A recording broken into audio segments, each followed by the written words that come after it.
I was in the back row. I saw the crowd. I saw them.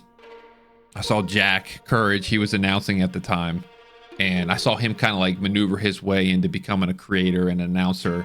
And I'm like, I don't know how. I told my friend, I promise you this is what I said. I said, I don't know how, but I'm going to make my way into this. And I don't know how I'm going to do it, but I'm going to find a way.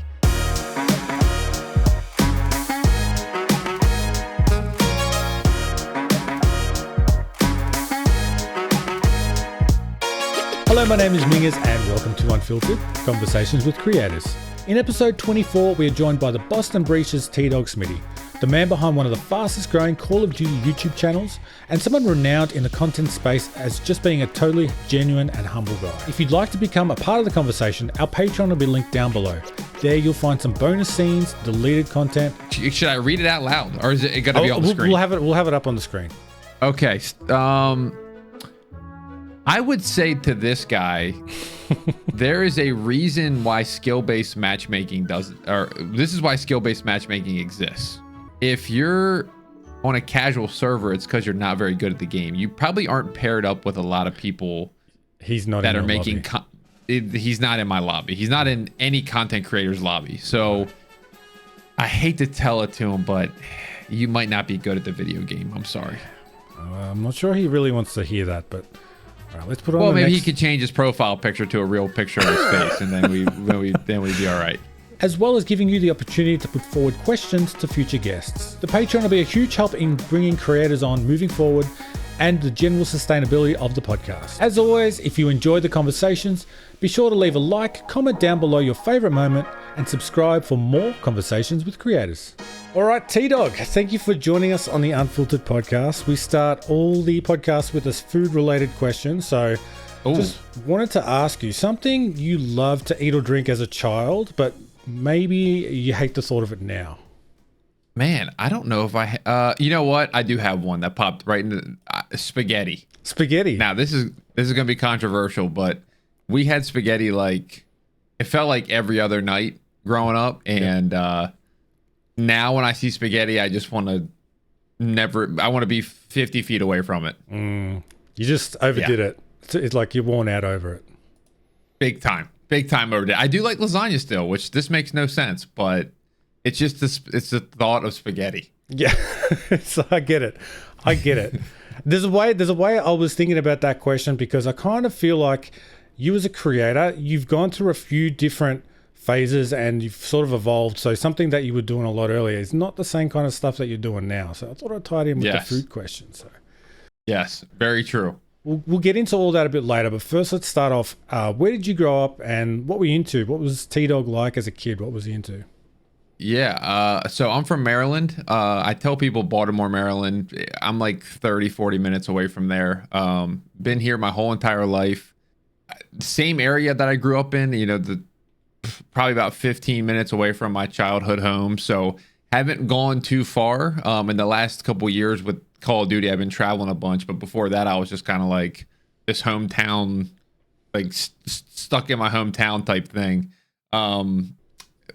Growing up, it was a lot of sports and it was a lot of video games. I was baseball first, and then I think around like 4th or 5th grade, one of my buddies, I don't even know how it happened, I got introduced to basketball, and then like that was it. Like I fell in love with basketball. I always had the height. I'm on the taller side, so like basketball was always easier that way too. Some people it's tough being like 5'5" and you play basketball, but if you're good at basketball and 5'5", shout out to you, because I'd love to be 6'10" like the NBA players, but unfortunately it didn't happen that way. No, especially if you're tall in high school and grade school and things like that. Yep. But it's like the coach is like, oh yeah, like you want to try basketball? Like, yeah, sure. So basketball, baseball, all my neighborhood buddies played sports, so we were all hanging out playing 3-on-3 football, 3-on-3 basketball, 3-on-3 baseball, just all sorts of stuff. Swimming. I'm a big Marco Polo guy. We can get into this later in the podcast, but my buddies, we played Marco Polo, and we would have these tinted out goggles where you couldn't cheat. So you put them on, we spray painted them. Like, this was real. Okay, this is real life. If we're playing Marco Polo, we got to play it the right way. It's getting competitive with it. It's getting competitive, so that we got them all taped up. No way to see anybody. So we had our own little point system. You know, if you touched the guy's little head tap, you would get a point. If you jumped out of water, did a little trick, you get some points. So listen, you know, we can talk about that later on. We can go into more detail, but this like, my group of friends, we pretty much just like did sports, all the Call of Duties, Halo, GoldenEye, like everything you can think of. We were like this little core group of demons, I would say. So you say GoldenEye, like you were back on the old Nintendo days. Yeah, I mean, listen, I don't like to date myself, but you know, I actually am getting to the point now where I'm trying to be more appreciative as I get older. My wife always tells me, like, you know, you hit 30, that's great. And I'm like, yeah, but I don't want to say I'm 30. You know, I'd still like to say I'm 21. But I am grateful that I got to experience gaming from, like, you know, the golden. I mean, I played Super Nintendo and first Nintendo too, but like you get to see like GoldenEye with like the brick faces, and then I'm playing Call of Duty and I'm looking at Nicki Minaj and I'm going, yeah, we've gone quite a ways in the scene. It's crazy too, because I'm pretty much the same sort of area as you. I was Nintendo back in the day, and then even going to PlayStation. I remember it was like the Call of Duty, like Black Ops or something, and my dad was just like over my shoulder watching me play. He's like, "Oh my god, the graphics are so good! Like how good they look!" And now when you look at the game, it looks trash compared to what we've got. Yeah. But you know, it's crazy how much things evolve like that. Well, I just played a couple of the older CODs the other day on Xbox, and just like you said, like Black Ops 1, I remember seeing Black Ops 1 MW2 being like, holy crap. And then I looked at it, you know, couple days ago, I'm like, holy crap, this is bad. It's bad. We used to play it all day and it used to look great, but it's crazy how much it changes. Back in the tube TVs, it looked better on the tube TV, I'm telling you. Back on the tube TV on the other side of the room on a TV, that's why. Yeah, that's what I'm saying. Like we definitely had a different view compared to 1440p monitors, you know. It hit it a little bit more back then. Exactly. So how did you go from gaming with your friends and doing all that to gaming in like the esports or like streaming sort of world? Like, how did you get into there?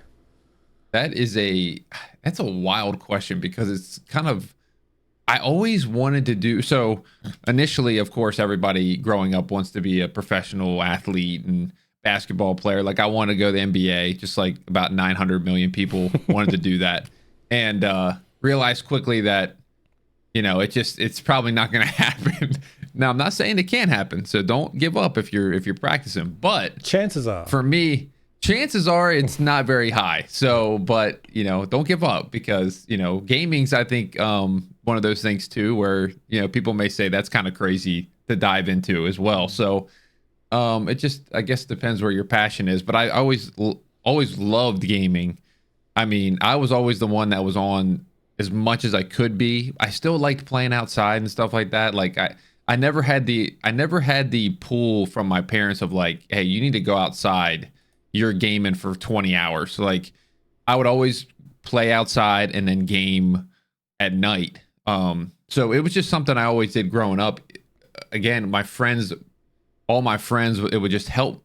I don't know. I would say like them being interested in gaming too was like, okay, so I didn't have the issue where you have a lot of people around, you know, you hear the story of, you know, I didn't want to say anything that I was a gamer. Like, you know, it was weird to my friends. I'm like, all my friends are like, dude, let's game from 7 p.m. to 2 a.m. every day. And we play Michael Myers. So I never had that like stigma, I guess is the word. I don't know.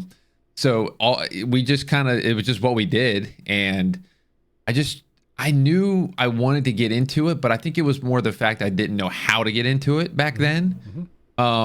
Because I mean, even 5 years ago, I don't even know if it's 5 years ago now. What year are we at? 2023. So, you know, TikTok and shorts and reels and all that wasn't around until 2019 or 2020. So I always knew I wanted to do something, but it was like, okay, do I have to do game design? Do I have to it was like make a YouTube channel or that was it. Like there was no other entry level, I feel like, or be a pro. And it's like, well, with pros, it's, I mean, I feel like I'm good at Call of Duty, but I mean, if I go against Scump, I'm getting beat 30-0. So it's just like, that's not the avenue I can take either. So, I guess the summary is I always knew I wanted to do it.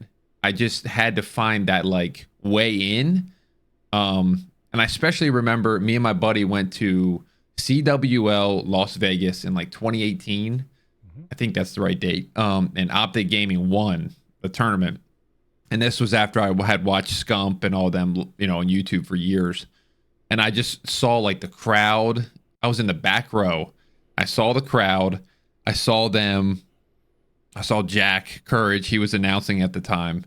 And I saw him kind of like maneuver his way into becoming a creator and an announcer. And I'm like, I don't know how. I told my friend, I promise you this is what I said. I said, I don't know how, but I'm going to make my way into this. And I don't know how I'm going to do it. But I'm going to find a way. And, obviously a year or two went by and there was I was making YouTube videos, getting 100 views a video because I didn't know what I was doing. And then TikTok came out and that changed pretty much everything. I remember my buddy. So my buddy has a younger brother who's now an older, like he's in college now, but he was like in high school, maybe middle school. And he's like, hey man, you got to get on TikTok. Like my brother's saying like there's gaming videos, there's sports videos, there's, cause it was like a dancing app 6 months prior to that. Yeah. Or like voice singing or something. And I'm like, bro, I don't think you know what you're talking about. Like, do you know what TikTok is? It's Charlie D'Amelio. She's dancing. Like I can't compete. So he's like, no. Like there's a couple people on there. Like you got to get on there. And I made an account.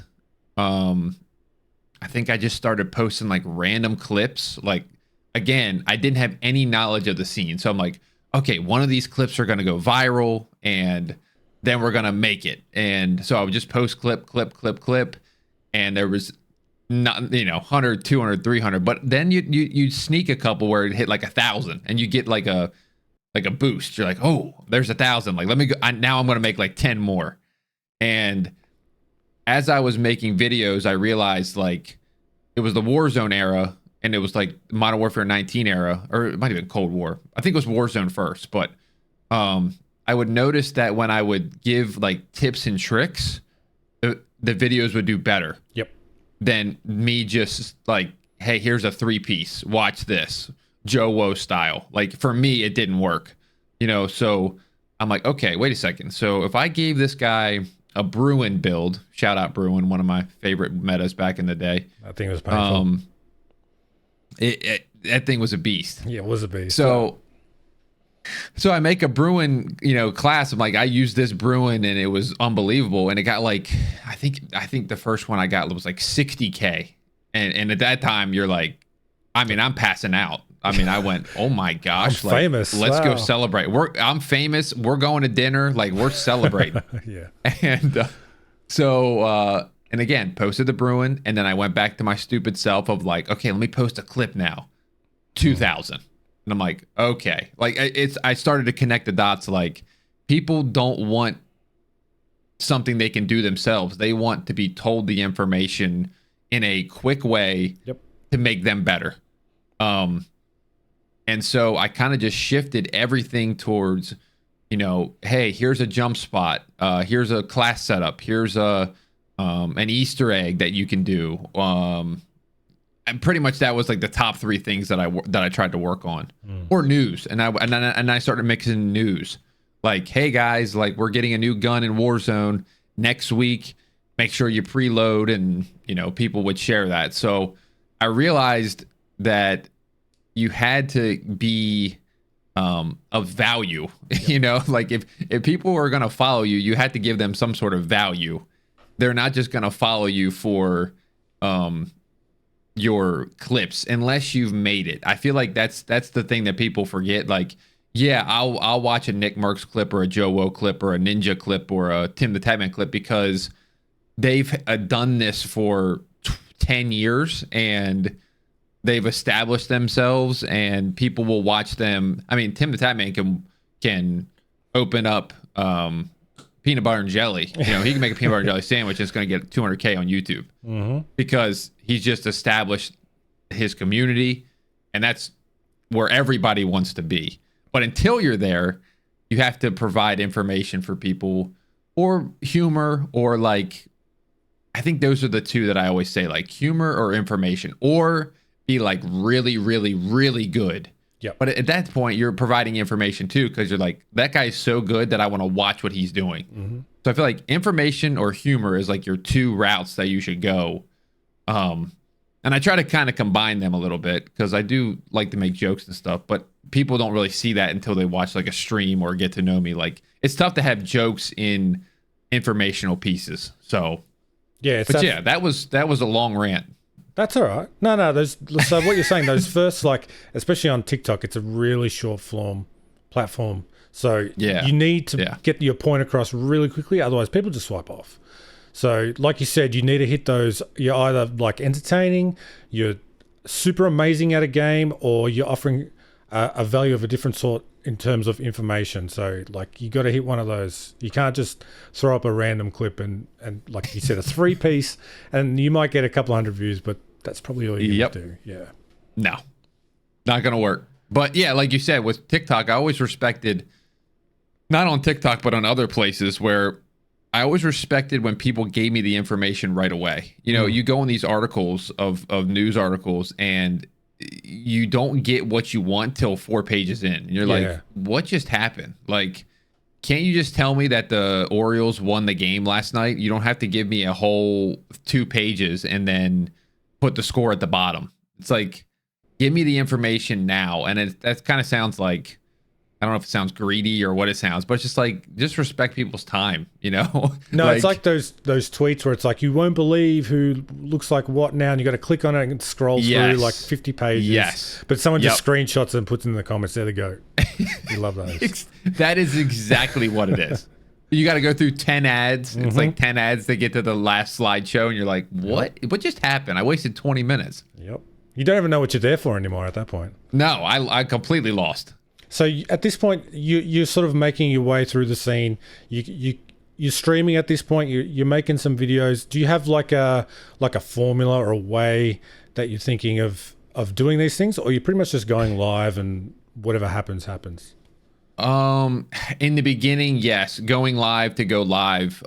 Really, I mean, there's so many things that I wish I could do different. Looking back on it, but I mean, I guess that's the way it just is. But you know, going live to go live, streaming 5-6 hours, streaming 7 days a week. It's like, it's so stupid. Like, in my opinion, like if you're not trying to get content out of the stream, which sometimes, I mean, most of the time, if you're streaming 6 hours, 7 days a week, you're going to get content. But like, by the time I got done streaming, I was so burnt out, like, just wanted to chill. Because if I'm sure you've talked to streamers, like once you get done, like my brain was like fried. Like I didn't want to go sit down and edit a video or try to figure out how can I make this a something different than I haven't done before, or give people some piece of news. I'm just like, nah, I'm gonna go lay down and take a nap real quick.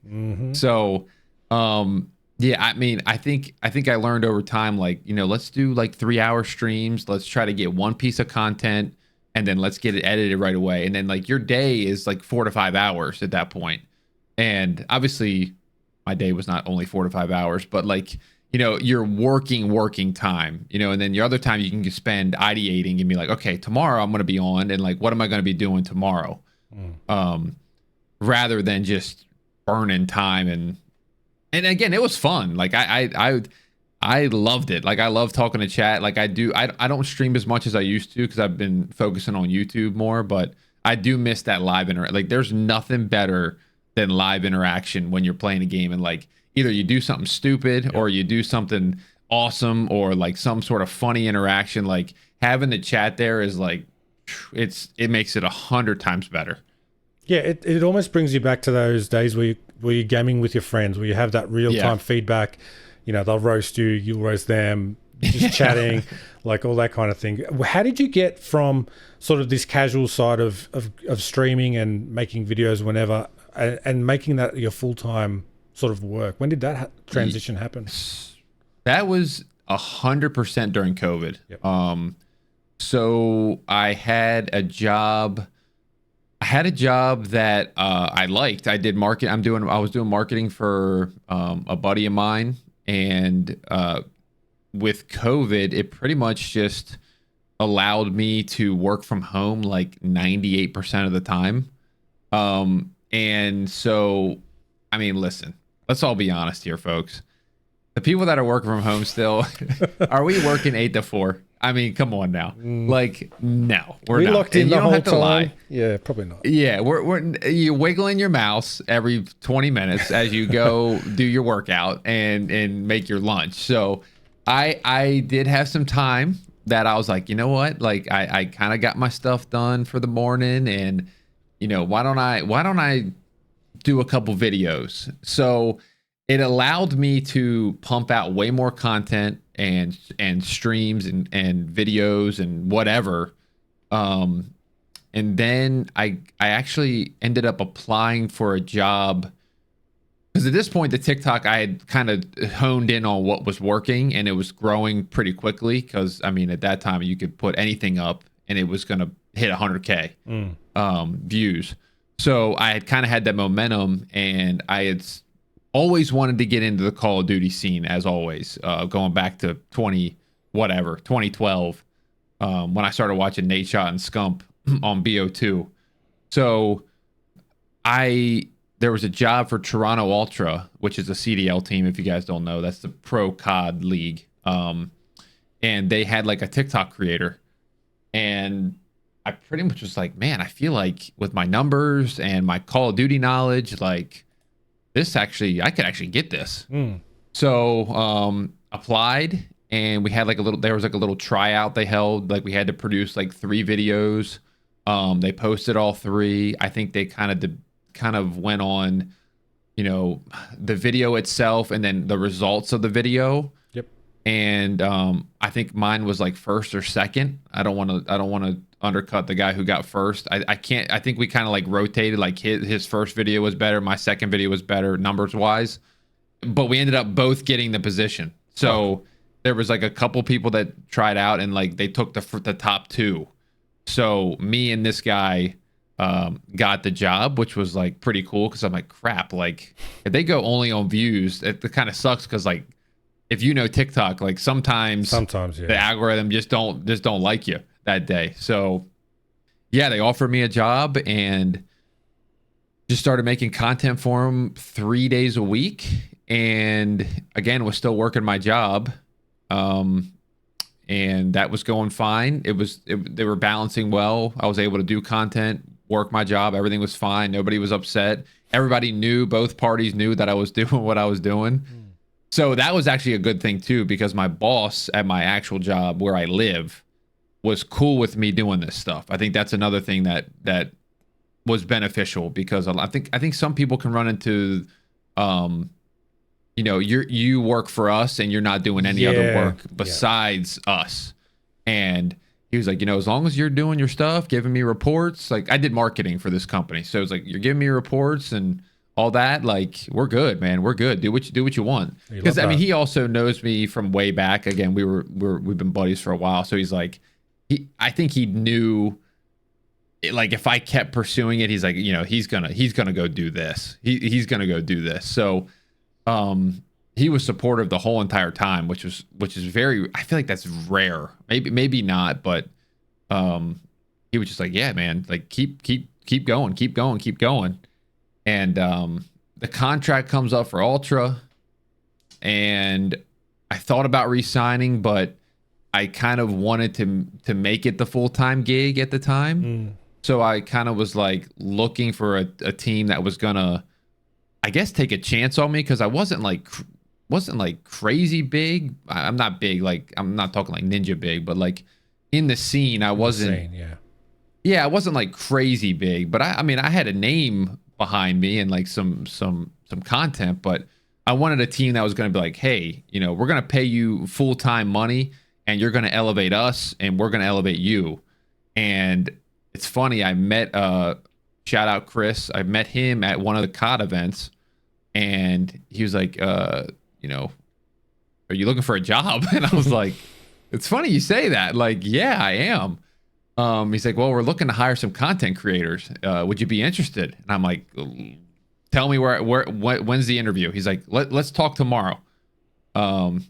Interview happens, and then like the next week, I'm signed to Boston Breach. Yeah, that's awesome. So yeah, it was really cool because that's kind of what's all the people there, man. They've been around in the esports scene so long. Like Adam Morrison, he's been around since like the CMG days and stuff like that. So I felt like it was a really good spot to be, and everybody's like crazy hard worker. They want to see the org grow. I mean, I'm sitting here plugging, but I mean, hey, listen, that's my job now. That's I feel like as an org, like we've done a really good job, like getting. They've only been a team for like 2 years, Boston Breach, or maybe 3. This will be the 3rd year, and it's like we've already had like an event there, and it feels like we're going in a good direction. While it seems like esports is kind of fizzling, it feels like we're somehow, you know, going up in an upward trend, which is cool to see. Yeah, that's something else I wanted to touch on as well, because I think it was July 2022. I think you joined Boston Breach, and you'd been working, like you said, for Toronto for a while. For those who don't know, what sort of work do you do behind the scenes in these sort of orgs, and how was it the first time you signed up with these guys and getting to meet some of the names and do that for the first time? Yeah, I mean, for the orgs, I mean, my strategy is very similar to what my personal brand was doing. I said we can give these people loadouts, we can give them news, we can give them tips and tricks. Because like if you're following a professional team, you want to get better at the game. Like you're a hardcore player. There's not Tim getting off his plumbing job is more than likely not following Boston Breach. I mean, just being honest, because he is going to get on his flat screen TV, prop his feet up on the couch. Although I do think this is changing. I do think more people are watching like tips and trick guides than I think, because this is just a side note here. I was just in a wedding and my buddy's uncle, 50 years old, he's playing Call of Duty and he says, yeah, I had an issue the other day and I YouTubed it. I watched the guy play and watched the YouTube video and got through the level. And I'm like, okay, so maybe this isn't just like these hardcore gamers. It's the casual going, man, I can't get past this thing. Yeah, the dads and uncles are evolving. They're getting into it. Yeah. Well, I think the kids are growing up and being like, hey, Dad, you can just YouTube that, you know? Like exactly, you don't have to like struggle and for 6 hours to complete a level. Like there's a guy that's already done it. Yeah. So pretty much I just approach it with giving tips and tricks to the players that the people that watch. Try to get like players what they do and then like show it off. Like the players don't normally do too many TikToks, so Chris and I will like get the information from them and then be like, let's simplify and get it out in a short, like simplify, make it a short video and get it out to the public. So I'm going to put my blind down real quick because I'm getting beamed in the face with sun. Go for it. Yeah, sorry. That's all right. I was looking at myself and I went, my goodness. You just got flashbanged. Oh, I got flashbanged big time. So what do you think your background in marketing and things like that helped that kind of job that you've been doing, and even your own personal content? Yeah, I would say it definitely helped me with the personal stuff, because pretty much my job in marketing was like figuring out what the trends were like every day. You know, what's new, what's a new social media that's coming out, what's Google AdWords, Google, Facebook. It was just always just trying to stay on top of what was current. Yep. So when I went to my personal stuff, besides TikTok, I was pretty up to date and knew kind of like how to maneuver my way in. So yeah, I definitely think I feel like a lot of people that I've talked to that are content creators, a lot of them were marketing people at one point. Like my like close core people were marketing for their respected company, and then they just like, I'm doing my own thing. Again, this is just, you don't have to be a marketer to make it, but I think it does help. I think there's some elements in there, definitely. Like you just mentioned that term, like you sort of know your audience, you know who you're targeting kind of thing to make the content for them. So that's really important too. And it's something content creators probably come across, but don't know like the terminology that, or, you know, the ins and outs that you would. They just sort of figure it out by chance, I guess. Right. I mean, a lot of it's trial and error. Like, yeah, I've done some stuff where, 2 years down the road, I'm like, what in the world was I doing? Like, that's bad. But that's what makes you, I probably wouldn't be here in this position if I didn't do certain things the way I did. And, even if it was a mistake, like streaming 6 hours a day, 7 days a week, it got me noticed by one person that I made a connection with. And then later down the road, it came to fruition that it helped me do something else. So you can make some mistakes, but you also can kind of like, you never know who you can meet in that process of doing that, if that makes sense. Yeah. And plus all the lessons that you've learned, reflecting all that kind of stuff too. You've sort of picked up a lot of things along the way. So I know you've played a lot of games in your, come up on the scene. You did some Fortnite. You're really into Star Wars and games like that. It was COD something, it was just there the longest, that's something you've settled on, or were you making content on just like anything when you first started?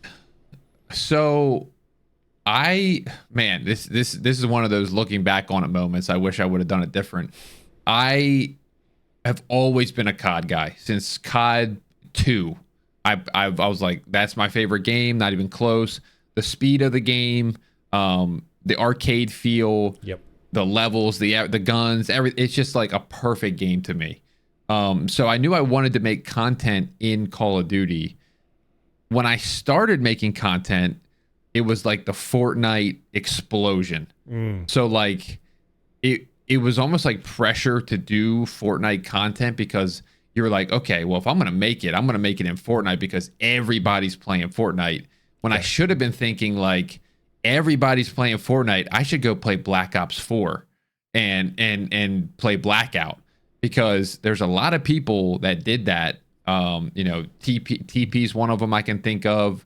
Bobby Poff is one of them that I can think of. Doug is Raw, Sparrows, like these people that played Blackout didn't get into the Fortnite hype, and then as soon as Warzone came out, like they had that base of like 400 or 500 people, and then Warzone comes out, people love Warzone, and then all of a sudden their numbers go to 1,000 to 1,500 to 2,000. It's like, shoot, like I'm sitting here struggling, getting 30, 40, 50 viewers on Fortnite, fighting against Ninja, Tim, and Doc, and it's like, like that's just the part you just don't, I guess, think of in the beginning. You're like, oh, okay, like, I remember back in the day, I had the thought of like, if one of these guys raid me, like it's gonna change everything.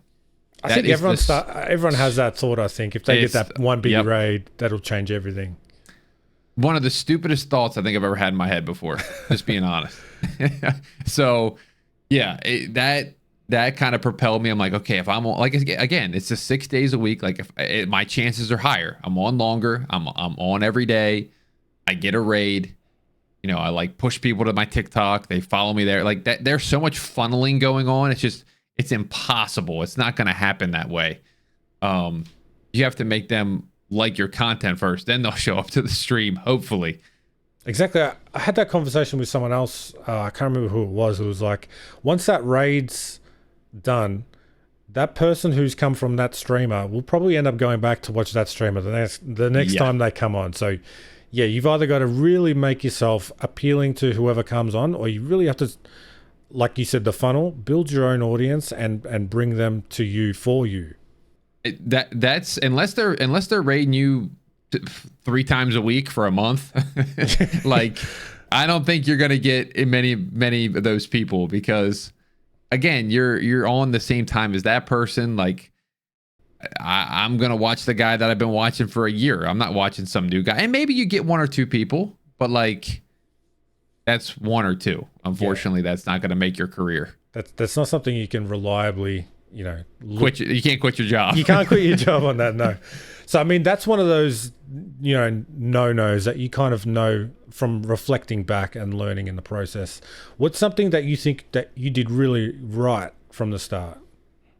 I would definitely say listening to my friend, getting on TikTok, producing a TikTok video every single day was my goal. Like, I felt like I remember I always get made fun of for liking Imagine Dragons, but that's just too bad. They're okay. They're great. They're great. Everybody makes fun of Radioactive. Dig deeper, okay, folks. Listen to different songs besides Radioactive. There's got a lot of good ones in there. There's more. They got like 6 CDs now. Let's go. But I follow them pretty often, and the singer was like, I try to write a song every single day. So like, it could be terrible, it could be good, it could be the next big hit, or it could just be like, I wrote it, throw it away. But every day he is at least like exercising his brain to write something. It's practice. So I applied that to content where I'm like, every day I want to try to get a video out, because if you see my videos from 2020 and then you see my videos from yesterday, you'll go, that is like, the 2020 video is so bad. Like, it makes me want to throw up looking at it. But that's a good thing. Like, that's what you want. And then hopefully in 2025, I look back at my video that came out yesterday and I'm like, wow, that makes me want to throw up. That's awful. So I think just improving every day was something that I did that I think was important, and jumping on the trends of YouTube Shorts, of Instagram Reels, of Facebook Reels, like always trying to be on the first. And in the short game in general, short form in general, like there's people that were long form creators back in the day, and they're still doing fine with that, but they like still haven't fully committed to short form. And it's like, I'm the opposite. I have to commit more to long form because I think there's longevity there. But there used to be a time where short form people said like, there's no way you can make it with short form. Like there's not enough money out there. There's not enough opportunity. And I think that's been completely demolished, that argument, in the last like year or two. So, yeah. I mean, a lot of the platforms now have their own funds, the creator funds and all that kind of thing. A lot of ad revenue you can make from it, but also at the end of the day, you're bringing attention to you through hundreds of thousands of views potentially. It just makes people maybe want to see more of you. And like you said, it's that funnel. But would you say that the short form content probably came easier to you than the long form, or? Oh yeah, I still struggle to make long form content. That's been my biggest struggle with. I just never found something that I really liked, and honestly, until it's probably been 2 months. That 2 months ago is when I found a style that I really liked for long form. It just takes a long time. It's like a documentary style video game. I don't know if that's the right wording. That's what I tell people. It's like, you talk about the history of a video game and like the development process, like just like a Netflix documentary you would, but it's for a certain video game or a certain topic, or it's not just, I've tried the gameplay thing where I play and I try out a new gun or I try out a new item in the shop. It just didn't click with me. So, it's trying to find, if you're a creator, trying to find what works for you. Cause I think a lot of people nowadays, and I was having a conversation with my friend the other day, there are some people out there that will like tweet and kind of make their journey like it's the Bible. The way. Like that's the way. That's the way. Like, but I would say, yes, take bits and pieces from that, but there's people that have made it by creating content on Facebook. There's people that have made it doing Kick recently. They're getting these phase 1 and phase 2.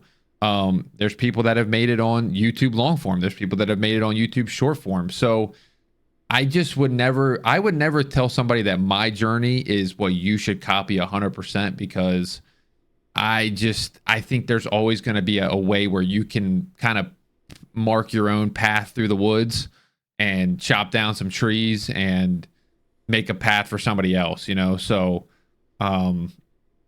yeah, I just think that's important to know when you're making content. Like, don't copy someone directly for everything.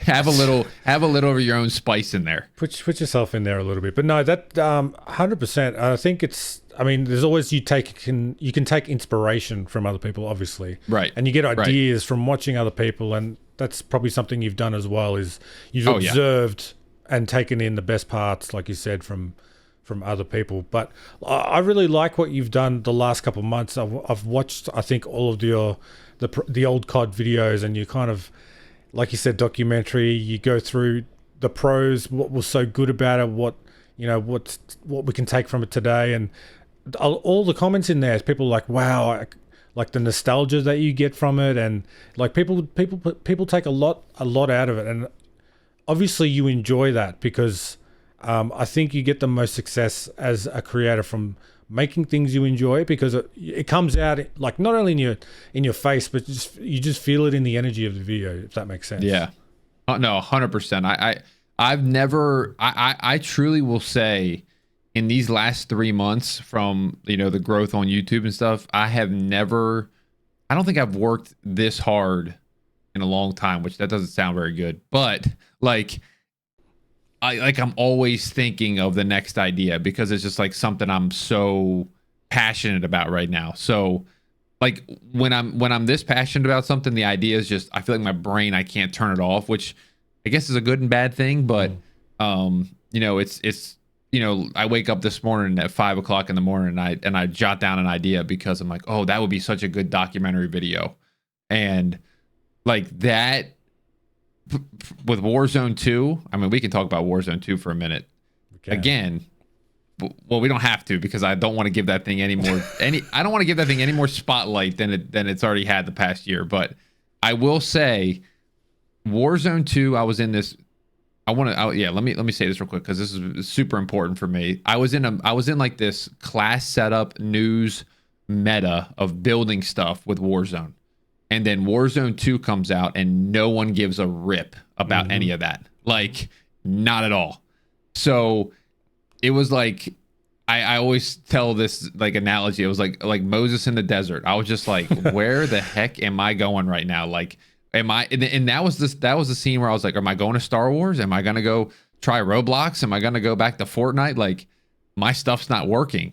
And then I kind of had like some strategy meetings with some people that I've like since like hired to help me out, and they're like, we were trying to just pinpoint like what do I like about Call of Duty, and how can I create something like different and unique. And so it took 6 months of like trial and error, and finding something that I tried and I hated it, and then I would go to something different.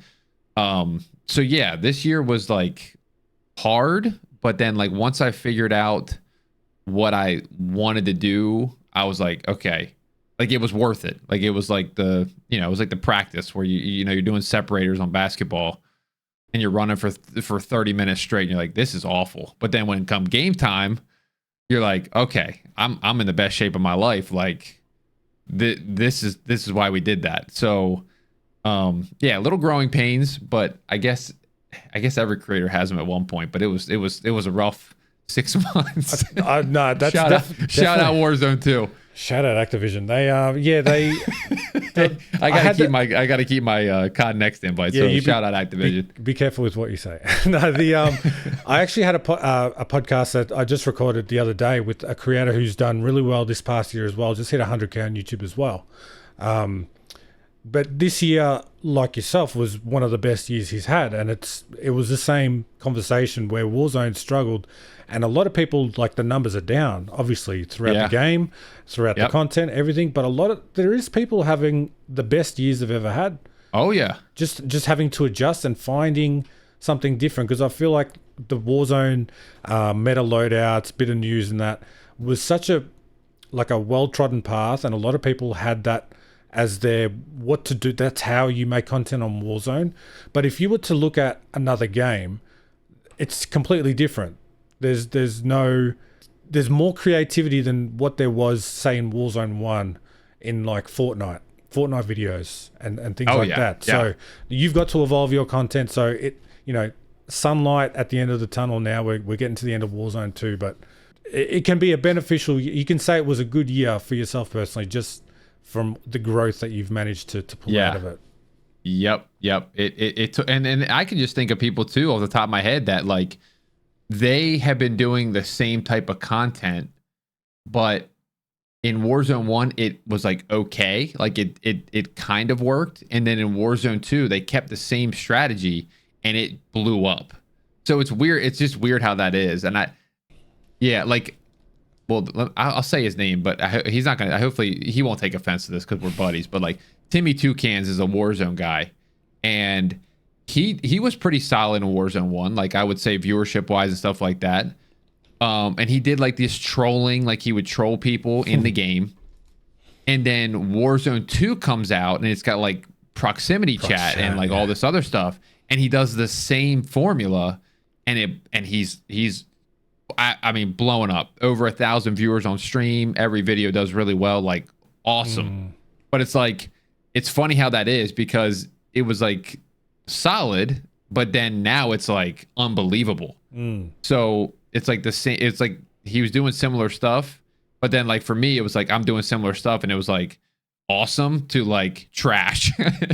So it's just I guess sometimes it just is the way it is, way the game's created, way the players that are playing it are consuming content too. So I mean, there's always that life cycle to the game as well, where it's fresh and everyone's playing. People like want to know more about it, whereas it's gone on a bit long now, and people like, all right, show me something that's going to entertain me, I guess, kind of thing, rather than let me learn about it, because we all know the game by now. It's been out for long enough.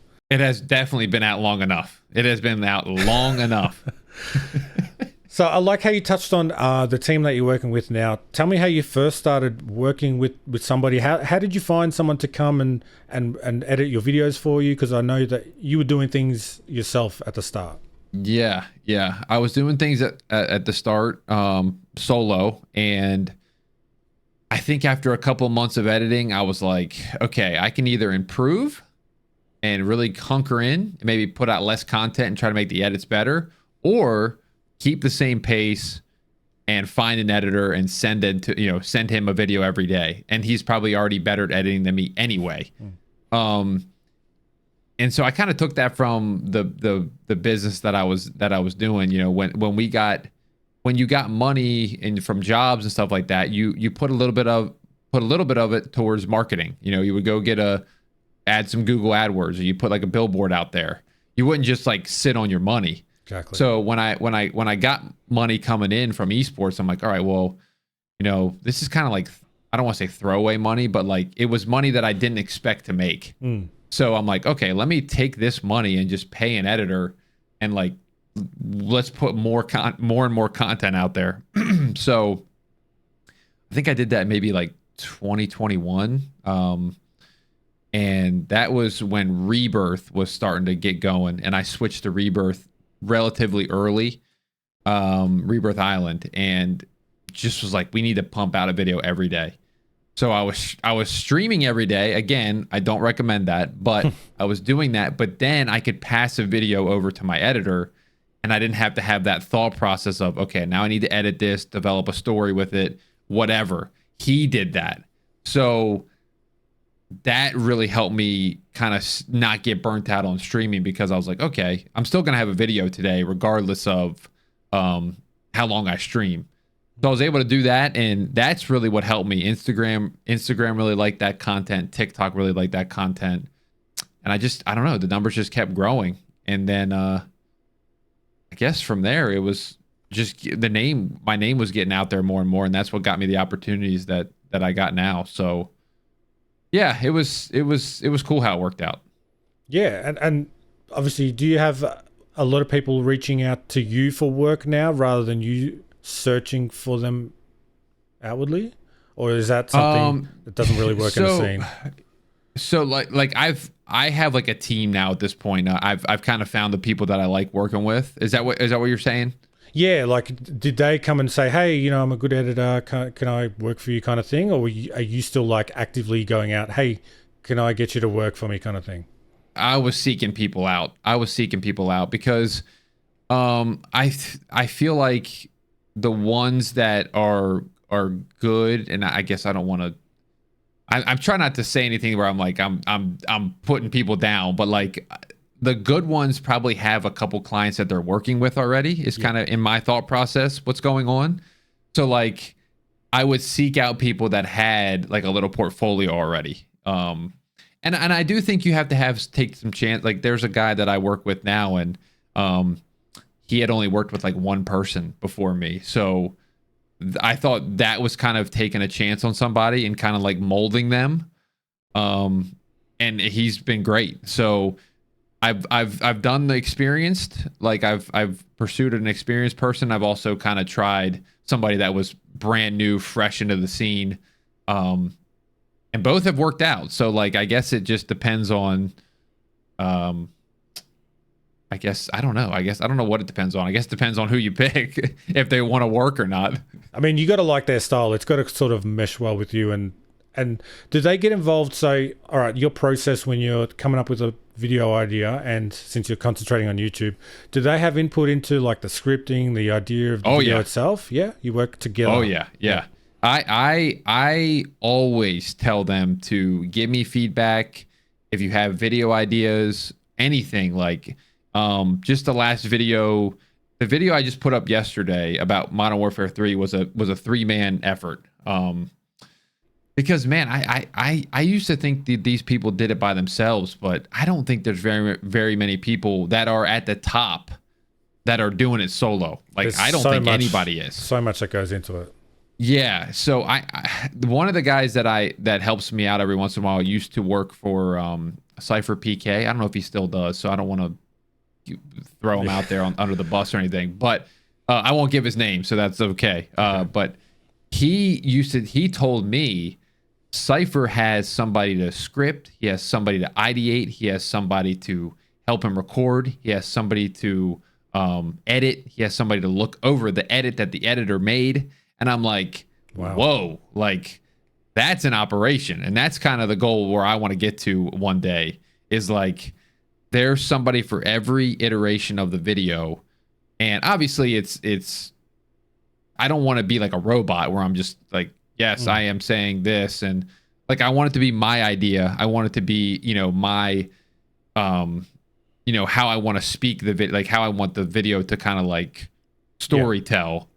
But like when you have people with other inputs and can kind of help you make a better script when maybe the script wasn't that good originally, and then the edit, have two people looking over an edit. Like just imagine having two really good editors diving into one video. Like I just couldn't imagine what you could make with that. So that's my goal. If they're on the same page, absolutely, it's elite. Like if you're all on the same, and like if you're all on the same page, I had this conversation as well with someone else, because you've had the experience doing it all yourself. You kind of know how to give instruction, what you're looking for when you're working with people. Like you have that communication in your team that works, but also you're not stubborn enough to, disregard or not listen to whatever advice that they have to give back to you. Like you said, you're willing to, you take it all because they've had experience, they know what they're doing, and why not? Oh, I've had some times where I was like had an idea, and then they're like, I don't know about that, man. Let's try this, and then it was like like we flopped around, switched around some stuff, and then the video did really, really well, and I'm like, no complaints. Okay, yeah. So it's like sometimes you think your brain's the end all be all, but there's other people out there that got some good ideas. So who do you look for? I mean, you don't have to name names if you don't want to, but is there people that you look to in the scene that like you look up to, or like you aspire to be like, or they inspire you in some way? Yeah, I got a couple. I could probably talk about this all day, but I have like a Mount Rushmore. I mean, there's a couple people. So YouTube content wise, there's like Like Act Man is a big one. He does like he's the kind of the one in my head where I was like, okay, you can make it doing documentary style videos. He does documentary style videos on like all of gaming.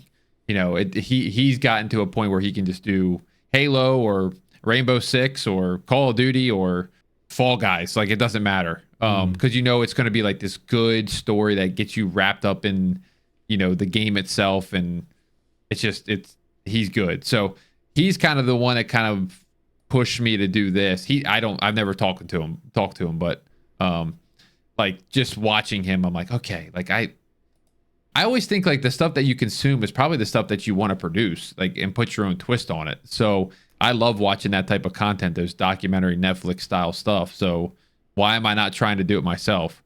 But yeah, there's a side note. A lot of people in the Call of Duty scene, Nadeshot, Scump, my boy Hitch. We always like to make fun of each other, Hitch and I, but he knows I respect him. I always tell people, like, I'd love to be the Hitch of Boston Breach, where he's like, he does a lot of organizations of tournaments and charities, and you know, just has a fun. He's not like a pro player. He's like somebody. He's my age, you know, good at the game, but not unbelievable. Sorry, Hitch, but and, you know, but still can make fun content out of it, and that's the kind of like where I see myself being. Doc's another one. I mean, Dr. Disrespect is probably one of my favorite streamers ever. Probably the best streamer of all time, in my opinion. But that's just my opinion. Just, we could get the Tdawg tier list of streamers and content creators, I think. Yeah, I mean, I think it would be Doc number one, like a little Mount Rushmore. Let me give you four. I was thinking about this last night too, because I wanted to say Mount Rushmore of streamers or content creators. Okay. I would do Doc number one. I would do probably do Nadeshot. I watched more Nadeshot than Scump. I got to be honest with you. I'm sorry. I was a big Nadeshot guy, and unfortunately, he's kind of went to like Valorant, which I just can't get into. Yeah. I'm sorry. I tried. It's just not for me. So Doc, Nadeshot. I would probably put Hitch up there for me because he was very influential in how I approached stuff. So I would put him at number 3. Number 4. I feel like you gotta put, like, even though I don't watch him as much anymore, I feel like you gotta just put Ninja up there because, like, he just put everything on the map. Yeah. Like, he made it a reality. He made parents think, okay, you have a chance to make it in gaming. It's not like this crazy outlandish thing. And I mean, watching him encourage Dr. Lupo and Tim back in the day, I mean, oof, that's an all-timer. That's an all-time squad right there. I wish that was still a thing, but it is what it is. So when you got to meet some of these names for the first time through your work, through just going to like events and things like that, did you feel like a fanboy sometimes when you meet some people? Do you feel like it's just normal because you've been talking to some people for a while? I would say you got a little bit of fanboy in you, but I know as I've been around for now a couple years, you can never approach the conversation like you're a fanboy, because as soon as that happens, like, I think people just zone you out. They don't, like, because they just know you really maybe only like them because they're that creator, I guess. I don't know if that makes sense. So I always try to have like genuine conversations with people and like listen to their story and hear what happened with them and how they make it here, and just try to like be a sponge, because most of the people that are in the COD scene have been there since like 2012. So like anything that they're going to tell me, I'm going to try to soak it in and apply it for future. Yeah, I mean, when I met like Nadeshot and all them for the first time, I was like, holy crap, like that's Nadeshot. But then I just try to have like a normal conversation. It wears off, yeah. If you got time with someone, obviously you get to settle into a conversation. But what about the other side, when you've gone to events or like even walking down the street? Have people recognized you, come up and said hey, or is that not happened yet? No, they have, and it's I love it, man. It's some of my favorite things in the world, because it just shows you that the content's getting seen by people. Because you do kind of live in like a little box. Like I'm in my box right now, and you post a video and it goes online, and it's not really like there's feedback in the comments, there's feedback in the likes, there's feedback in the shares, but you're not seeing a physical return until you go to like a COD event and people come up to you and like, hey man, love the content. And you're like, oh wow. So like that's somebody that's commenting on one of my videos that they just have a digital profile picture, but they're real. That's a real person. It's a real person. So yeah, it happens a little bit around here. Actually, I was in GameStop the other day and it happened, and that was pretty cool. But I guess maybe I'll just hang out at GameStop all the time because that's like a good spot, Yeah. No, that's cool. Like if you're gonna get seen, it's got to be at GameStop, right? Like that makes sense, right? Yeah, it makes sense. Yeah. Does it feel surreal? Does it feel like it feels very weird that you've made it kind of thing? Have you had like I've made it sort of moment?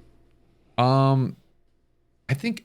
Well, I go back and forth with that because I don't ever want to feel like I made it, because then I feel like I'll let the foot off the gas a little bit. Not to get complacent. Yeah, but like I've been in like rooms with some of the creators that I like looked up to when I was watching them in 2012, and I'm like, okay, I'm not getting kicked out right now. Like I'm in here and I'm a creator and I'm allowed to be here. I got a VIP badge. Like this is pretty cool.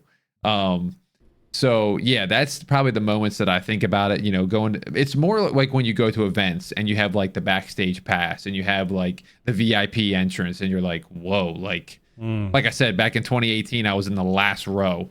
So like, it's definitely a different perspective. But I mean, I worked my butt off, so it's like, it's not like something. I don't want to say I'm surprised. I'm surprised, but like I'm not surprised, if that makes sense. Like it's awesome, but I do feel like I've worked hard at the same time. It's not like, oh, whoops, this happened by accident. Yeah, it wasn't like an overnight success for you. You've been at it, like you've said, for a number of years and worked really hard at it. So Yep. Yeah, I definitely understand how that would feel. Like you deserve it, and that's well deserved. So what's the plans for the next 12 months, the next year? We obviously have the new COD coming out. That's a lot of opportunities, but what's on the plan for Tdawg for the next couple of months? So we finally locked in the style. So I think we're going to continue the documentary style for the foreseeable future, and eventually try to always the foundation is in COD, but try to sprinkle a little bit more out there and see how it does. I'm working on an X-Defiant video right now, so like testing the what do you call that, like another FPS shooter. So I it's always very hard to like branch out, and again I always with Breach and like with COD, like I love it so much. I think I have something wrong because I can't get away. I can't stop. So it'll always be COD, but I do want to sprinkle in some comparison videos and stuff like that with like X-Defiant and Rainbow Six. Like how do they play? How do these games differentiate from each other? Again, in a documentary style. So COD, Modern Warfare 3 heavy this year, and sprinkling in some other FPS shooters probably will be my strategy for 2024. Do you have a milestone or anything in mind that you're looking for, or it just 1 million, baby? 1 million. Done. Yeah. Once we hit 1 million, that would be sweet. I mean, 100K, I got my plaque back here, guys. You probably can't see. Oh, you can see in the camera view. That does not seem real yet still, because that was I had 20,000 subscribers 3.5 months ago. So that also tells you, if you have an idea that you like and it starts working, go full force on it, because that's exactly what we did the last 3 months, and that came out of nowhere. And I was like, holy crap. Because you see all these other people have them. You're like, yeah, I'm probably never going to get that. What's the next one? 250? No, I think the next one's 1 million. I think that's really, it's 1 million, and then it's like 5 or 10. Oh, easy. Yeah. So it's like, I think it's a gold plaque for 1 million, and then it's like a diamond button or something for like 5 million or 10 million. Yeah, that's insane. Nah, but Tdawg, thank you so much for taking the time, man. I wish you all the best in the next 2024, the next couple of years, reaching those goals. I have no doubt that you'll reach them because you have that passion, that dedication. And thank you again for taking the time to come on the podcast, man. I really appreciate it. Yeah, man. I had a blast. Sorry if I talked your ear off, but I love talking about this stuff. And next time we do this, let's put the gold plaque back there and we'll have 1 million and we'll just talk about all the good times and how great Modern Warfare 3 was and Warzone 3 was. And it was such a fantastic year. I can't wait to have that conversation with you, man. Appreciate it. Yes, sir. Head to the Patreon page now to see some fun rapid fire questions, as well as Tdawg's reaction to some of the strangest comments on his YouTube and TikTok videos. If not, thanks for joining us for the podcast. Feel free to go back and explore some of the previous amazing guests we've had, and make sure you subscribe so you can find your way back for the next one.